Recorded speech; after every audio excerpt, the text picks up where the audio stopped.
Hello everyone and welcome back to another top 5. For number 5 we have the disappearance of Hyun Jong Cindy Song. Hyun Jong Cindy Song was a 21-year-old South Korean student attending Pennsylvania State University in 2001.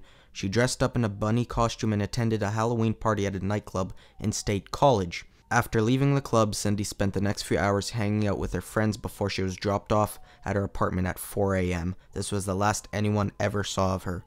After Cindy was reported missing, a search was conducted of her apartment. There was no sign of any struggle, but many of her belongings, including the false eyelashes from her costume, were there, indicating that she had gone inside after being dropped off, but whatever happened to her? Shortly thereafter, a witness reported seeing a woman resembling Cindy in the Chinatown district of Philadelphia.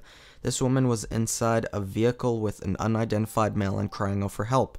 A bizarre lead came about in 2003 when a Luzerne County man named Hugo Marquez Zelensky was arrested after the remains of 5 people were found buried in his backyard. Even though none of these remains belonged to Cindy, an informant told police that Zelensky and an accomplice named Michael Jason Kurkowski Jr. had abducted her. After Cindy was raped and murdered, the 2 men allegedly buried her body at another location. Kurkowski's remains were murdered for keeping Cindy's bunny ears as a souvenir.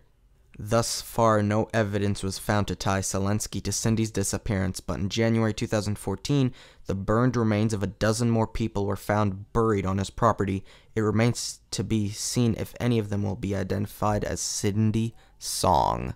Now for number 4, and this should be number 1, but it's not going to be. I decided to put it to number 4, and this probably is the best one out of all of them, in my opinion, because it concerns the Son of Sam killer. So for number 4, we have the murders of Ronald Sisman and Elizabeth Platzman. Sometime during the early morning Halloween hours of 1981, a Manhattan couple named Ronald Sisman and Elizabeth Platzman were murdered in their apartment, which was located near Greenwich Village. The couple was severely beaten before being shot in the head execution style, and the apartment was completely ransacked. Sisman was rumored to be involved in drugs, so authorities initially believed that to be the motive for the killings.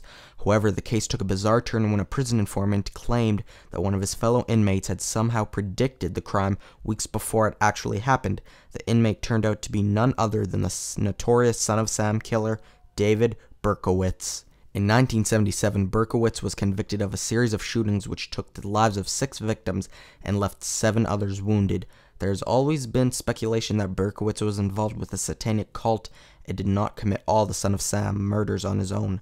According to the informant, Berkowitz had told him that his cult was planning to enter a residence near Greenwich Village on Halloween. They would perform a ritual murder by shooting a couple in the head before ransacking the place to remove incriminating evidence.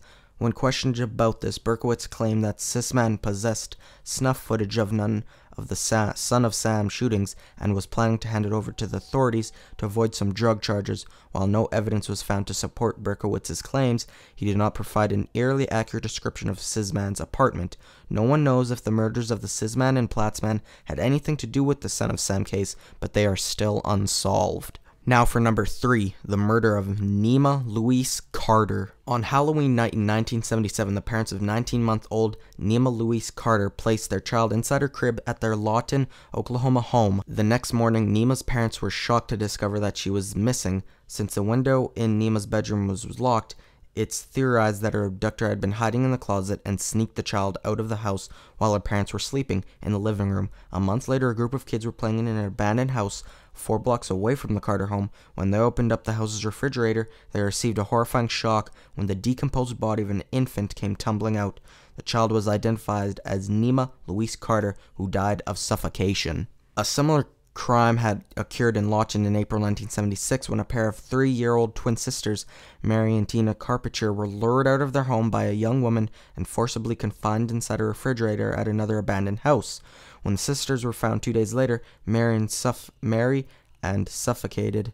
Tina managed to survive. Tina identified her abductor as a local teenage babysitter named Jacqueline Robideau. However, the child's age made her testimony unreliable, and there wasn't enough corroborating evidence to file charges at that time. Jacqueline Robideau eventually became a babysitter for Nima Louise Carter. She was an obvious suspect after Nima's murder, but once again, there's no evidence to implicate her. Years later, Robodeau was finally charged with Mary Carpenter's murder and given a life sentence. She died in prison of liver cancer in 2005, but never admitted to the still unsolved murder of Nima Louise Carter. Now for number 2, the identity of orange socks.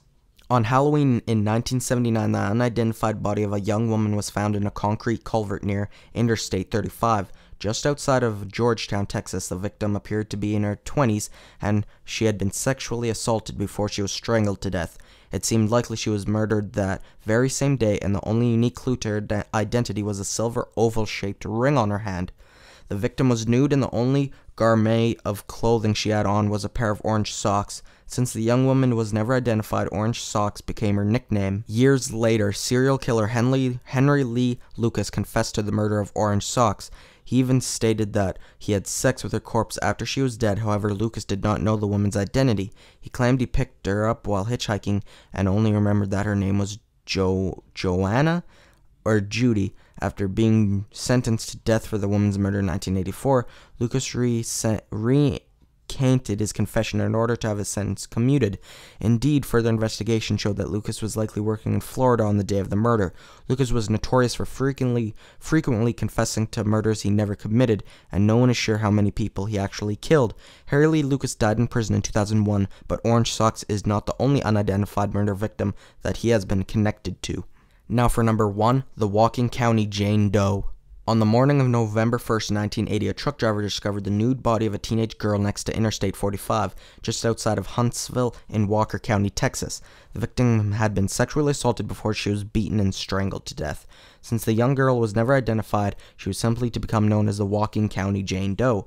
It's estimated that she had been murdered several hours before her discovery, and a potentially interesting backstory began to emerge for this girl when witnesses came forward to report their interactions with her on Halloween night. After being let out of a vehicle by an unidentified male at a nearby South End Golf station, Jane Doe had reportedly asked numerous people for directions to the Ellis Unit prison, claiming she had plans to visit a friend there. However, when her photograph was circulated among the inmates of Ellis Unit, no one would admit to knowing her. Later that night, a truck stop waitress had a similar conversation with Jane Doe. The girl claimed she was 19 years old, hailed from the Aransas Pass area, and seemed to imply that her parents did not care about her since the girl was killed exactly 1 year after the Orange Socks murder, and there was numerous similarities between the two crimes. Henry Lee Lucas was considered a possible suspect. However, there was never any evidence to connect Lucas to the murder, and the Walker County Jane Doe remains unidentified. But that's all for this video, guys. Hopefully you guys enjoyed. If you did, please subscribe if you're new and you want to see more content from me, and I'd appreciate it if we could get a like on this video. That'd mean a lot to me. And yeah, have a safe and wonderful day, guys. Bye-bye.